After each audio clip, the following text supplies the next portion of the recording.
Thank you so much, Prof. Ian, for that gracious introduction. And it is a real honor and a humbling moment for me to be invited here to have some of your time to talk about what I've been passionate about and excited about in my professional career. It's, some of you may know that the very first time I got on an airplane was to come to South Africa in December of 1990.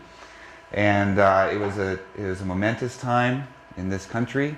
It was a defining moment for me in my understanding of what the world is like. I grew up in a very, very small rural Minnesota town, and I never thought that I would ever be able to enjoy the hospitality of wonderful people like you. So thank you very, very, very much. This is a deeply meaningful moment for me, and I'll treasure it always. My topic of research is meaning in life, and I'm not the first to do that. So we have 5 decades of research to look at. I'll just sort of point out that because of associated research in positive psychology, happiness, well-being, there's a lot of new stuff that's happening in my field, and I feel privileged to have been a small part of that, and I'd like to sort of highlight what I've seen happen just in the last few years, but also the last 5 decades. The last time I was here in April, I met Miguel Neto and Helena Marujo from Portugal, who were here to visit, and they introduced me to Fernando Pessoa. And this quote stuck with me because this is, in a sense, the genesis. This feeling is the genesis of where my research began. We all have 2 lives, the true, the one we dreamed of in childhood and go on dreaming of as adults in a substratum of mist. The false, the one we love when we live with others, the practical, the useful, the one we end up by being put in a coffin. This idea of 2 lives, I always grew up wondering why 2? Is there a way for them to be one? Is there a way for who we want to be in our dreams, the world we want to live in our dreams, to also become the practical world? In a sense, is there a way, in my way of understanding that question of living in meaning? And maybe everyone here has a different answer or a different priority they put on that question, but that's really where I start. Is there a way to understand whether people are living the life of their spirit, in a sense, the life of their aspirations, also in the practical world? Today I'd like to talk about really 3 or 4 main questions. And you'll notice that when I looked back through this slideshow, that there's a lot of questions and not really very many answers. And that is, hopefully you'll bear with me, that's sort of the way I think about things. I focus on what I don't know and I don't understand, and I find that really enlivening. Other people would prefer just to get to the point. So I'll do my best to do both. The first question, I think, is what is meaning in life? The second question is what is it good for? I think the third question we need to ask is why is it good? And finally, what do we need to know? And I think that the answers that we'll hopefully come up with someday for why is it good will also help us understand what do we need to know about meaning. If we can answer one, I think we answer the other. And I like art. To me, it is one of those amazing things that it's hard to understand how our species evolved to allow us to have people who can just work with beauty and expression. And so I think it's really a gift to our species. So I always want to remind myself of that. I also want to remind myself of this. Another sort of art form. This is a person, thing, entity called Predator. This is from a 1990s, I believe, science fiction movie. And Predator has come to Earth to go on safari and hunt big game. And there's really only one species on our planet that's worthy of Predator, and it's us. So Predator arrives in a spaceship and starts hunting everyone and finally kills everyone in this rainforest that he's landed on, except for Arnold Schwarzenegger.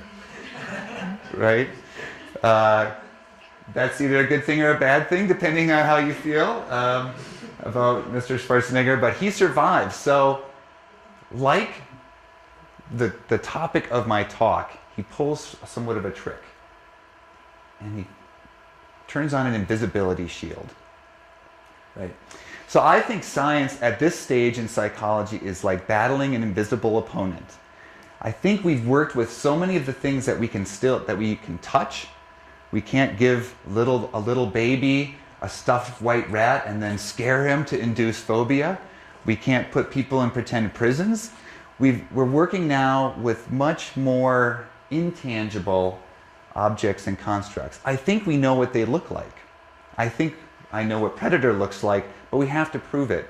And the way that we do that with intangible scientific objects is one study at a time.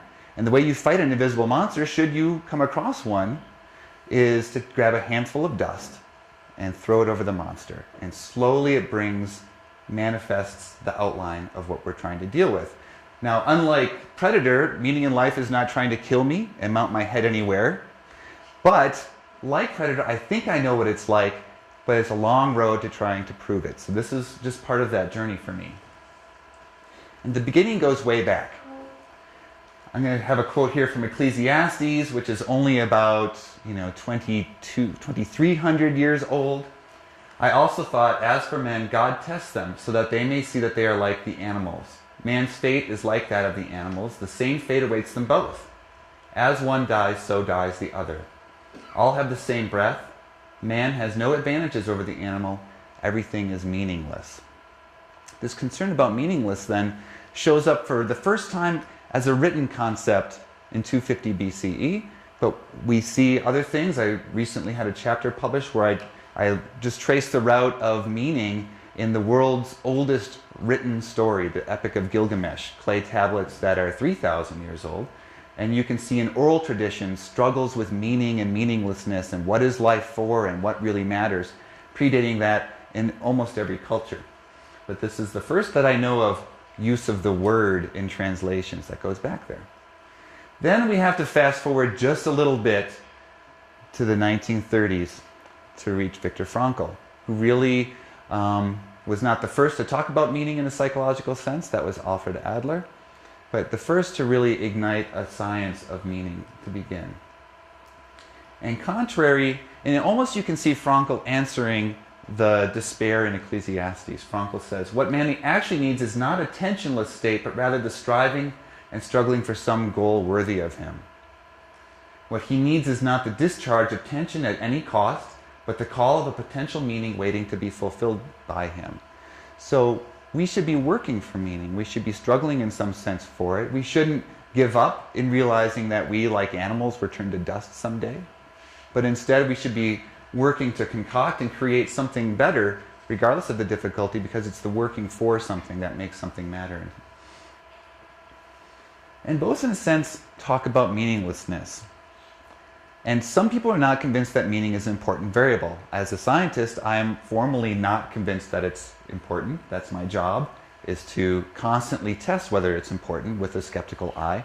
As a person, I feel like it's really meaningful, really important, because if I ask, well, what happens if we strip meaning from my life and I live a meaningless life? Most people will agree, well, that's not particularly pleasant to do. So maybe there's something there. The psychological theories then began to accumulate. Frankl, and that's a translation from '63, but his original work was written during the 1930s. And he said that life holds a task in store for us. And he was drawing on Nietzsche. He who has a why can survive any how. But essentially that if we have a purpose, and I think of a purpose as an anchor to our future, we can survive any kind of current circumstances. What is horribly ironic about Frankl's case is that he wrote that thesis and then he had to prove it in concentration camps in Nazi Germany. His entire family died in those camps, and his great inspirational masterwork, Man's Search for Meaning, came out of that. You can view that as two books. The second half is the thesis he had sewn into his coat by his wife when he was being taken to the camps, and the first half is how he had to prove it in his real life. I think that's a terrifying thought as a scientist. What if I had to live my theory? It's easy to say things are one way, but he had to live that, like so many others have in their lives. He felt that meaning is built by the act of creation, creating things in the world, relating to others, and enduring hardship. And you don't have to succeed in enduring hardship, but the way in which you endure is your testament to what life can be about. And therefore, your endurance serves a purpose for humanity.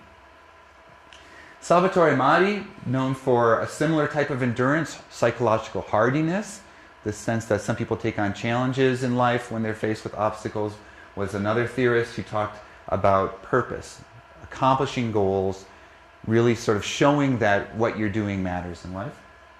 Batista and Almond joined in and said that there's a very subjective sense in which people have to understand their life. They have to have a meaning framework for understanding what happens, and then they have to pursue goals related to that framework, in which case they feel fulfilled. And then Roy Baumeister, a social psychological polymath, has written on just about every topic, and one of the early ones was meaning in life, and he's argued that meaning was connection and relation. You can't understand what any one thing is for or what any one thing expresses without understanding how it relates to other things. So meaning is the network of relations and connections we make, and we formulate those in 4 different ways. One is purpose, which is having something to strive for. Another is value, which gives us a sense that our actions are justified. A third is efficacy, we can do what we set out to do. And fourth is self-worth, that we ourselves are worthy of our own lives, in a sense. Those have all been very influential. And one of my jobs, I felt, as a sort of a newer meaning researcher guy, was to try and start pulling some of these things together with other literatures. And I was really drawn to some of these theories that sometimes get neglected, other times are really revered. But this is Eric Klinger's work. He said purpose evolved from the need for mobile creatures to seek and find nutrients.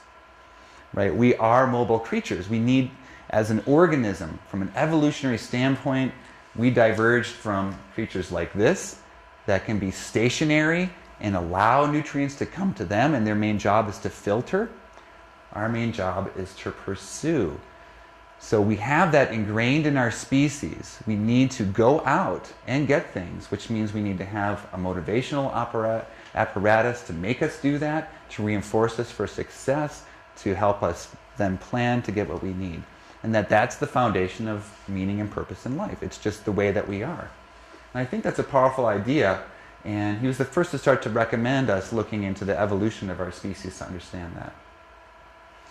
But then we get the question of, okay, so if we're wired to do, what are we wired to do? And does that differ for each person?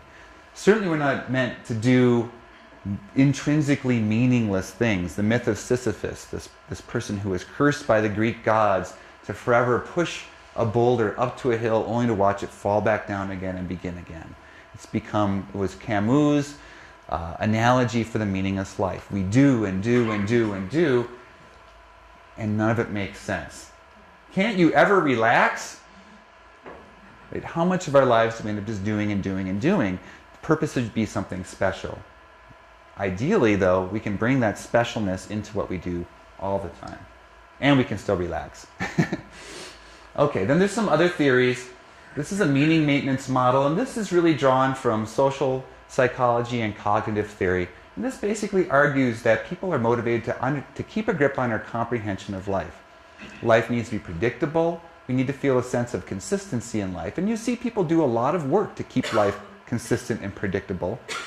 And in a sense, then, they're arguing that this is an innate drive that we have to continually hone and reinforce and create cognitive structures that help life be predictable and consistent. And I find this very persuasive. Right? So if I ask, what is that? Maybe say a circle. What is that? A square and 4 circles. Some might even see 8 circles, right? Because there's a darker blue rim. But we can make a square out of that. Why? I don't know. We can. Now what do we have? Right? So again, our brain is assorting and making connections and relating things that may or may not be related, right? I had to draw each of those little dots individually and try to make them the same size and shape them all that. They didn't come like that, but we can make them like that effortlessly. And I think we see that in some of the most fun art that I know of, the pointillists, right? So Georges Seurat painted pictures of dots, much like modern typography and print for the longest time was making pictures of dots. And what I think is fascinating is that Seurat said, I'm not going to paint what people are going to see. I'm going to paint the things next to what people see. So he didn't paint in the green that you see and the light blue. He painted in colors that would be combined by the human eye to create green and light blue. because he knew that we would just do that automatically. So in a sense, we are constantly bringing together information and forcing it sometimes to make sense. And can we help it? This goes better with native English speakers. Can anyone read this, though? Yes. This is pure gibberish, of course, but it doesn't stop us. We can make sense of it, and probably actually, because the familiarity with language and the familiarity with English helps us even have a shared meaning about what this is. It's complete gibberish, right? But it is true. We have powerful facilities for making sense of things, even when things don't make sense, right? And how about this?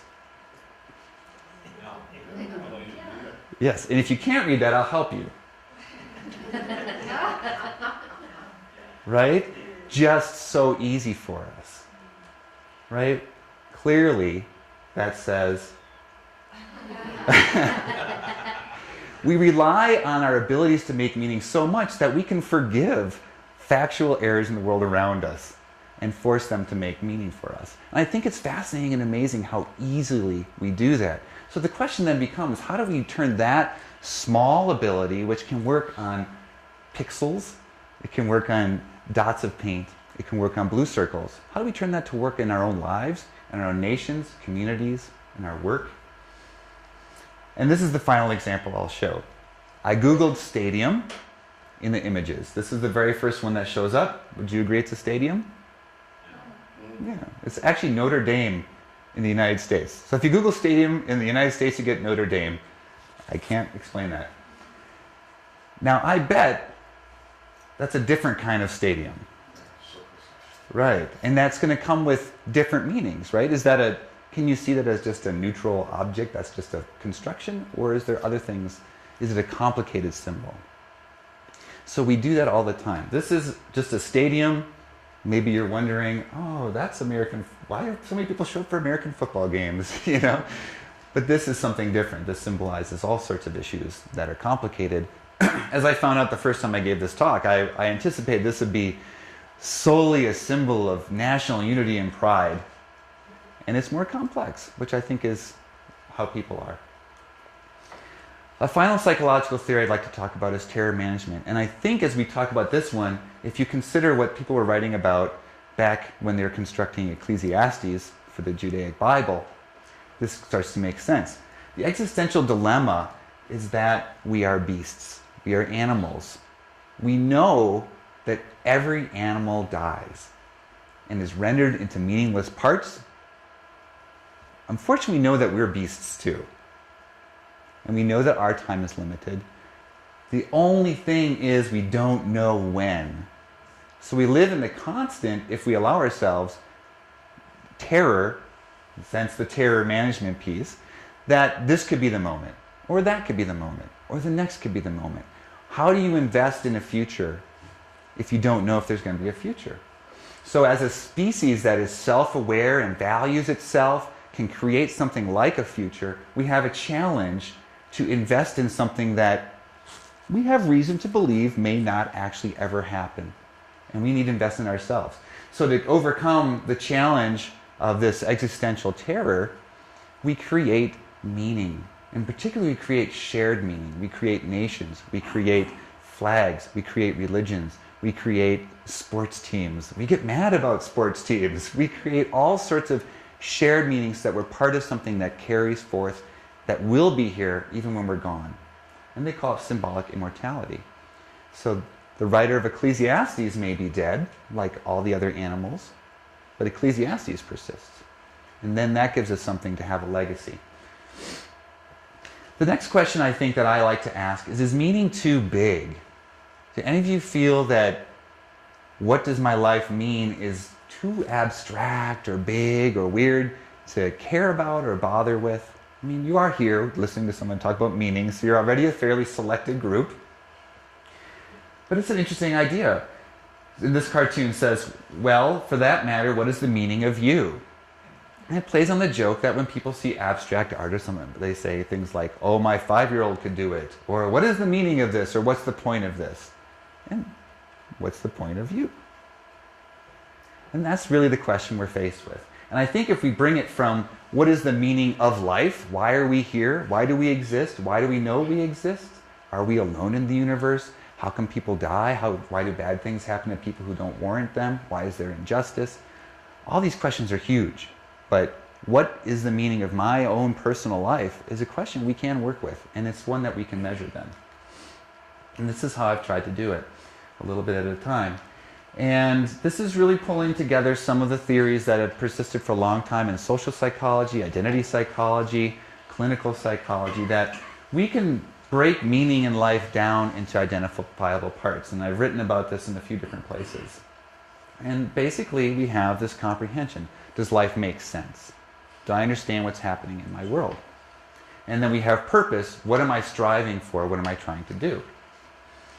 The testable hypothesis here is that if we can break comprehension down and we can break purpose down, we can manipulate those variables, track them over time, and they should predict the overarching construct of meaning. But I would also argue that we should be able to see comprehension of oneself and the world precede the development of a purpose, a passion that someone's going to pursue in their lives. And there has to be a feedback loop, and I've argued then that people will try to pursue their purposes. They'll get feedback about how well they do or how poorly they do, and that helps them understand them, their place in the world better, which they can use to revise their purpose. I was someone who didn't start my PhD program until age 30. There are other folks who start even later, and we revise our purposes as we revise our understanding of the world, I believe. And so that's the route I would argue is there. And originally, this started with a very mundane example. There's a TV show in America called American Idol. Maybe there's an equivalent, where massively untalented people stand before judges in the nation, warble hideously painful things to listen to, and then are extremely indignant and angry when the judges say they don't have talent. So somewhere in the world there has to be a function where people receive feedback that they're not going to be the next famous singer, the next Britney Spears or whomever. So I had to have that link in there. I think further we can break down comprehension into some very, very classic. Basically all I'm trying to do is clarify what we've been saying about comprehension all along. These aren't new ideas, but they weren't being articulated very clearly. I think comprehension comes from understanding who we are, having mental constructs of the world around us, and then I think ideally, and this comes more from the tradition of counseling psychology and also vocational psychology, we need to understand our fit, our niche, our transactions, our interactions, because that in the end is the generator of knowledge about ourselves. Purpose is a little different because it's a motivational construct. It needs to have I think a discernment phase. How do you decide which is going to be your purpose or your purposes? Which are you going to commit to? And then you have to take action on a purpose or else it's not a purpose. Saving the world by watching TV and I'm going to get to it someday isn't that a purpose? It's a platitude. So we need to be able to see people in action. One of the things that we can anticipate then about purposes is that people have more than one and sometimes they'll conflict. We might see that as a work-family imbalance issue. We might see that as a case of societal injustice interfering with someone who has talents to give but can't find an avenue to give those away. And so when we put it together, this is the model of meaning that I proposed. And hopefully it provides us some measurable parts. The piece that is really currently not very measurable would be discernment of purpose. I know that in monastic traditions, they have procedures where people can slowly discern their calling or their vocation. And maybe we'll have to use that as a model. But right now we don't know where people get their purposes from. We can break down self-understanding into lots of parts, understanding the world into lots of parts, worldview, and understanding fit. There are models of that too. But the purpose side, even though most people feel that's the most salient, we don't really know how to measure that stuff other than just by asking people. By asking people, we've learned, I think, a lot in the last 50 years. This is just a review. I've contributed in these ways. Other people, of course, certainly have also. But people who feel like their lives are meaningful experience more positive emotions, joy, love, vitality, but also gratitude. They're more forgiving. They're more warm and caring. They're more altruistic. They typically will have higher levels of positive personality traits, extroversion and agreeableness, sometimes conscientiousness, usually lower levels of neuroticism, and all these other different characteristics. They're more well-adjusted according to life satisfaction and happiness, but also other measures of adjustment that you can use. They have a stronger sense of positive self-regard. And I have to say that I'm all a little, that fits with the model, but sometimes I feel like in America we push the need to feel good about yourself even if you're not doing anything worth feeling good about yourself. So I think there's a little bit of a risk there, but that's what the data show. And here are some things I think are a little bit more interesting. People high in meaning show better signs of positive self-management. They have stronger ego strength, which means they're typically going to be less defensive.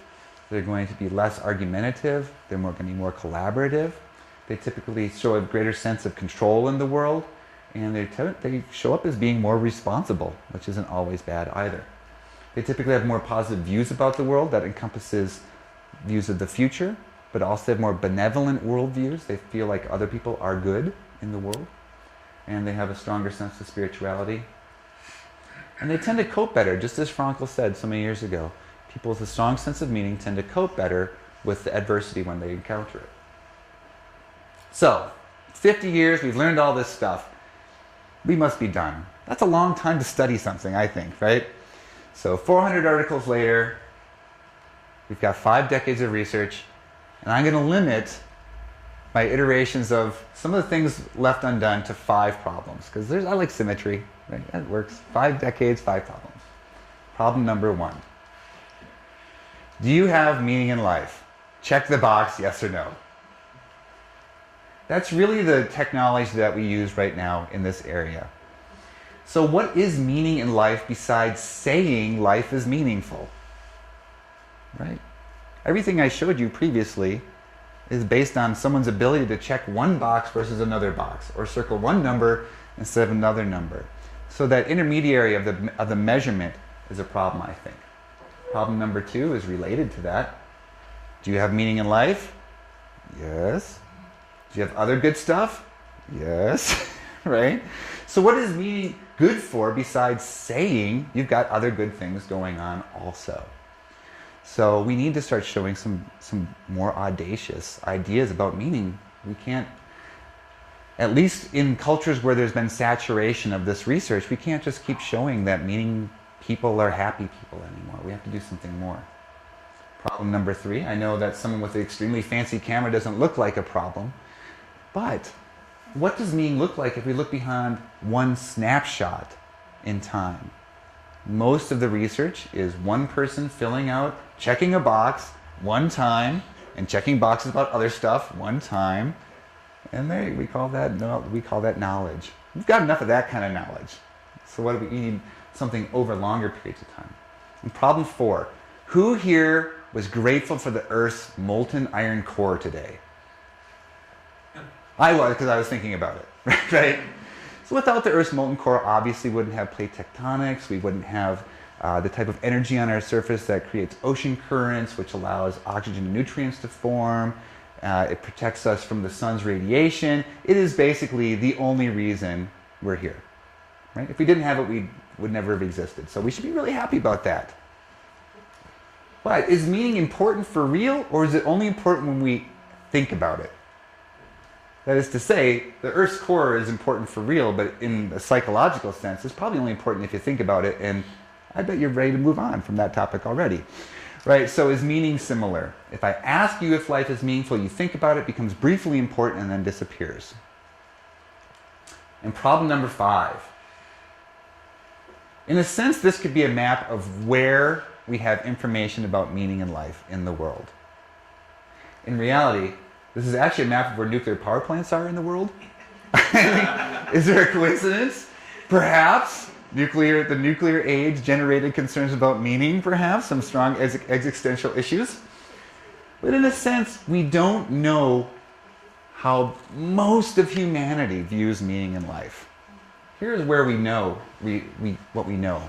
We know about the USA, Canada, Mexico, Chile, England, Spain, Italy, Netherlands, Sweden, Finland, Romania, Hungary, Slovakia, Russia, Japan, South Korea, China, India, Australia, New Zealand, and of course South Africa. The ones in blue are studies where I've done some research. But again, it kind of looks a little like this nuclear reactor map. We're missing a lot. That's problem number 5. And that's the end of my talk, so there you go. It's all bad news. Now what? I think that's the big question for all of us. It's easy to find problems. There are many of them. So what do we do and what can we do? So I want to offer some early seeds of solutions. These aren't solutions, they're seeds of solutions. I think everything needs to build on something that came before. What if we use more than words to understand meaning? And what we've done is give college students, because we can make sure that they return their cameras, because if they don't, they can't register next semester. So we've given college students digital cameras and said, simply, go take pictures of the things that make your life feel meaningful.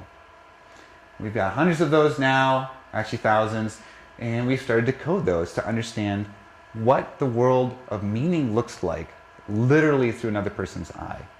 And so we've been able to code these, and we see here, nature is something. It gives us a sense of beauty, relaxation, mood elevation, all these things. Nature is something that people can write down. I like nature, but it means something different, and we start to understand what the world looks like. We see family, and the last one is spirituality or religion for somebody. Now, one of the things that we found is that when we do this with people, there's a significant increase in their levels of meaning and a significant decrease in their levels of negative affect and depression, from before we give them the camera to after we take the camera away. And I think it's a process of instilling meaning into life, but it also tells us what the world of meaning looks like. And I think we can use this with anyone. I was telling a story to somebody recently about, I used to bring home, I still do, but I bring home scratch paper from the office. It's got stuff printed on one side, and the kids draw on it and stuff like that. My son was 6 years old, and he was drawing, and he flipped it over, and it was my meaning in life questionnaire. And he starts filling it out. He doesn't quite get the rating scheme. He's not doing the numbers, so in a sense he was non-compliant. I had to throw his data away. He was instead sort of responding, writing out loud, kind of, he couldn't really write, he still can't, he writes like me. It's very sloppy and inscrutable. But he was talking about his responses, and he could say that life meant something. And he could say that he wanted to do something with his life. You know, he's not supposed to be able to do that, really, according to a lot of the theories out there. What if we gave him a camera and said, hey, take pictures of stuff in your life that's meaningful? I've done it. And it's easy for him to do. It's family. It's toys that he likes to play with. It's things that he likes to see outside his window and in the world around him. And I think we could do that with anybody. Problem number 2 is saying life is meaningful only good for saying that other things are good too. Well, we can track hard outcomes, and I think this is really some fascinating stuff. This is work by Patricia Boyle and colleagues out of the Medical Center in Chicago. And I'm going to walk over here a little bit because the lines are somewhat fuzzy. But basically this is years, from 0 years out to 5 years. This is a cumulative hazard ratio for death. So 10% risk of death annually, 20% risk of death annually. This light line are people who score in the top 10% in a purpose in life test. The dark line are people who score in the bottom percent. So meaninglessness versus meaningfulness in the extremes. What we see is a doubling of the risk of dying each year, longitudinally based on initial scores of purpose in life. So this is not the only study to link purpose in life to living or dying, but death is a hard outcome. It's a respectable variable. It's not a survey response. She hasn't stopped there. She has access to this fascinating aging sample. And other things that she found is that the rate of cognitive decline is slower among people who are high in meaning in life over time. The rate of Alzheimer's disease progression is slower among people who feel their lives are meaningful following this over time. And here, this is what I think is the most exciting idea. These are the neurofibrillary tangles. So you know, Alzheimer's basically begins to make, through these amyloid plaques and tau proteins, begins to make the brain look like steel wool. It strangles and kills neurons. And here we see volume of the tangles within the brain. And here we see global cognitive functioning. So typically speaking, as tangles increase, global functioning decreases. As the brain dies, it functions less well. All things being equal, even as the tangles increase, people higher in meaning in life show less of the pathology, less of the cognitive decline. In a sense, the sense of meaning is somewhere in play, moderating the impact of the cell death that occurs with Alzheimer's and the behavioral outcomes of memory loss and cognitive functioning loss. This is super exciting stuff to me because this is really showing a place for meaning. This is controlling for, this is an incomplete list. Age, number of medical visits, current physical health, depression, personality, marital status, income. Basically, most of the other disease factors that we would study in a large epidemiological study are controlled for, and still this little variable comes through. So I think there is hope. Well, we can do research on that. I don't have access to acute enough brain scans to measure the volume of neurofibrillary tangles in people's brains, but I do have access to a captive audience of risk-taking college students. So we're collecting daily data on college student health risks in these areas. First of all, this idea of proactive health orientation, which is basically, I'm arguing, the sense that people are willing to invest in their own health over the long term. But we have their daily use of alcohol and substances, episodes of overeating, episodes of self-starvation. We have proper nutrition and exercise, use of prophylactics and sex with strangers, safe driving habits in the US, that's texting, seatbelts, speeding, and my favorite, sugary coffee drinks, a scourge upon America, I believe. Right? So if you get like one of these caramel mocha thingies, those have like 800 calories, the majority of which is saturated fat. College students, we have college students in our sample who drink 6 of those a day. So I don't know. So I just fascinated by that. You got to give me something, right? So everyone's fascinated by sex with strangers, but me, it's the sugary coffee drinks is the real problem. Anyway, so we've collected data on a couple different samples. We're collecting 3 weeks worth of data with some pre-post stuff, and we're initiating longer-term follow-ups. And obviously, we'd like to get this out into other populations, but college students are great in the United States because they take so many health risks, more than most people. So they actually, for once, are not a convenience sample. They're a legitimate sample. But other populations of interest would be prison populations and paroled prison populations, as well as homeless people. Number 3, can we do more than a snapshot? Well, yes. All the research from Patricia Boyle is longitudinal, showing that the risk of mortality, the risk of disease progression from cognitive diseases is slower over time. Neal Krause has also shown in 2 different studies that people die less often or less quickly if their life is, everyone dies off. We know that, right? Ecclesiastes told us. I've also conducted several of these daily experience sampling studies where every day we get a record. And then we get to see how behaviors and attitudes and contextual life moments interact with each other over time. We can test, does A lead to B or does B lead to A? And we can do that over and over again on the short term and the long term. There's also lifespan perspective, and this is something that we've really neglected. People over time through developmental life stages. And this is a model that I've developed with some other characters out there, on how does meaning, what are the seeds of meaning in childhood, and what do we expect will happen with meaning as it evolves through adulthood into later life. This is a very, very rough model because there wasn't a lot of information to draw on. People have segmented humans into life groups and studied meaning there, and we need to start connecting the dots. But we can look at that. Is the meaning of my college student populations and my 6-year-old the same as it is in, my 75-year-old retired dairy farmer father-in-law who has physical ailments and nothing to do, right? So it's all unknown right now. And then the problem of, is meaning only important if we ask people about it? We can study paragons of meaning. And I think it's really wonderful that yesterday on my birthday, the country was so celebrating birthdays. I had no idea you knew. Right? But yes, it was a wonderful day yesterday, and South Africa has internationally revered paragons of what meaning is in life. Can we learn, what is it, are they using meaning, Archbishop Tutu and Nelson Mandela, are they using meaning to be what they are and accomplish what they have? Or is just that something that we place upon them and they've been using other ideas? It doesn't have to be meaning in the end. I just want to know what makes life really, really better and really, really worth it. If it's not meaning, let's find out what it is and stop studying meaning, right? We can also create experimental manipulations. This is a popular genre of book in the United States. Is life after death? New evidence. There's no quotes on evidence. That's real. And here you can't read it. Kids near death report surprisingly similar experiences. What can we learn from them?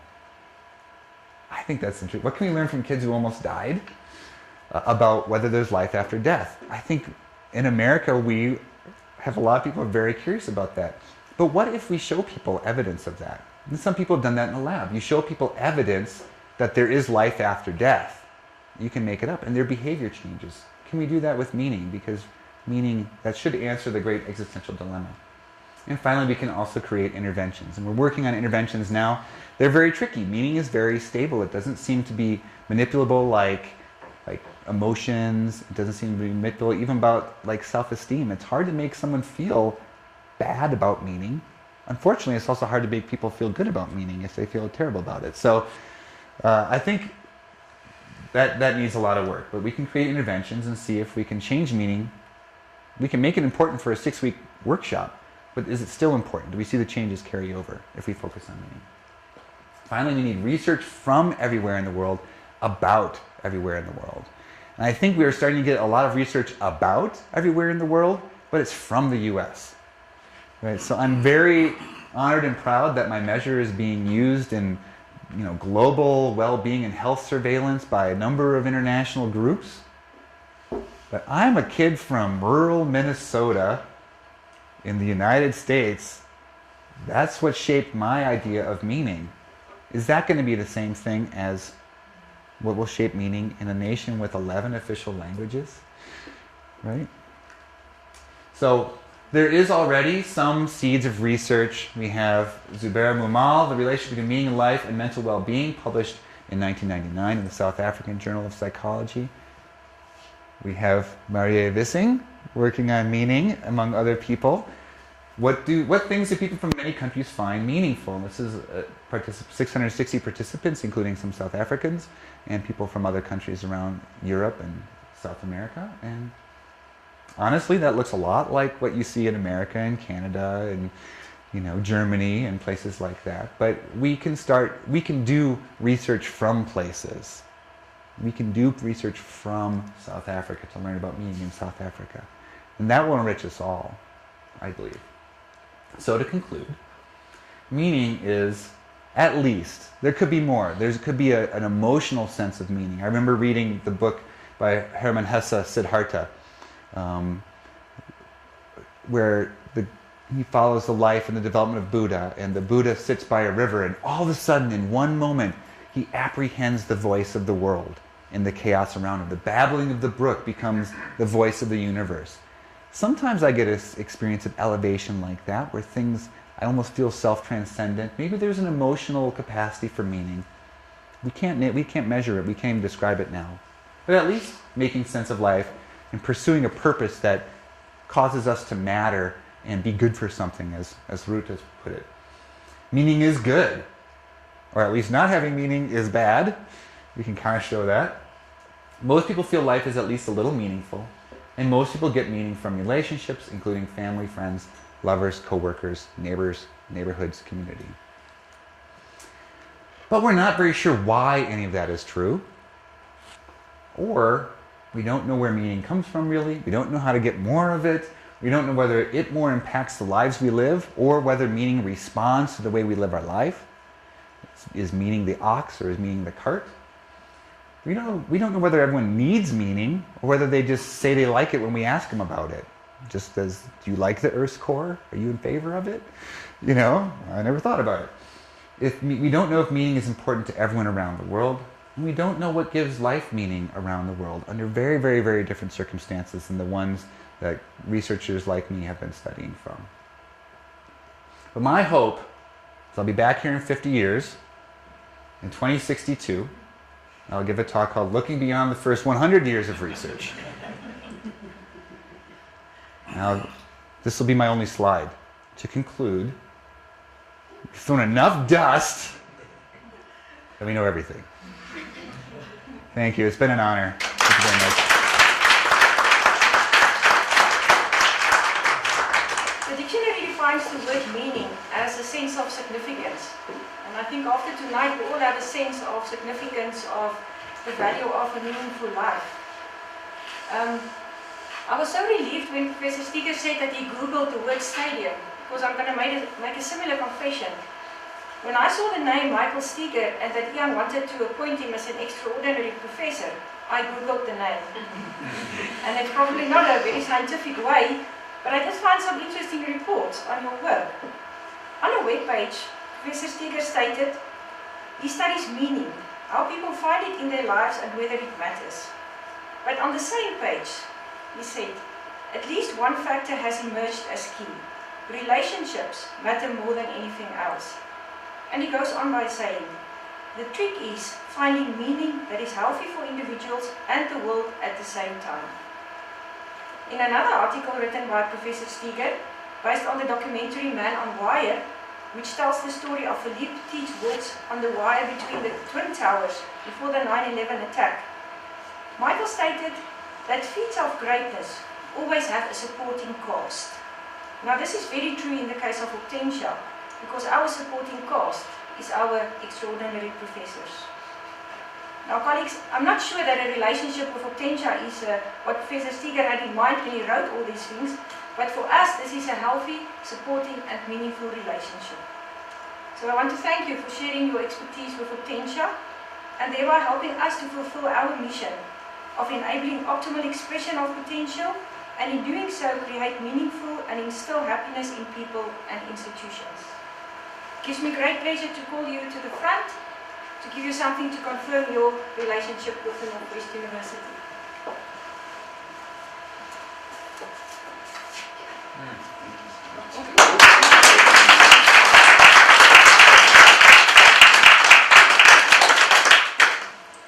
Thank you so much. I earnestly feel I don't deserve this. It is a privilege for me to be here. I'm a guest at your wonderful institution and a beneficiary of the amazing energy, enthusiasm, and vision of Professor Ian, the graciousness of Professor Mariba and others here, Rizan and all the friends I've made here. It is a gift to me to be able to come here. This is not something I really do feel I deserve, so I will try to repay with as much gratitude and enthusiasm as I can for as long as you'll let me.